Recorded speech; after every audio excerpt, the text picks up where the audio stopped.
Idol, anong pinagkaiba ng mga kabataan noon sa kabataan ngayon? Kabataan noon, kumakaway ka kapag may dumaraang eroplano. Inaantay maubos ang tubig sa tabo sa ulo.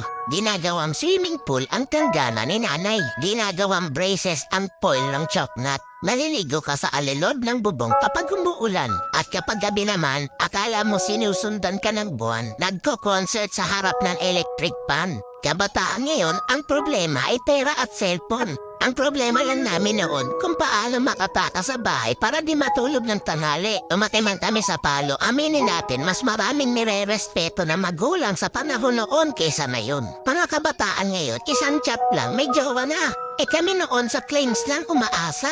Broken-hearted, papad friends ang resulta. Mga kabataan noon, ang dami ng alam na trabaho. Kesa sa kabataan ngayon, tamad na, puro pa gadgets, di pa mautusan. Minsan nagiging ibon, minsan nagiging paniki.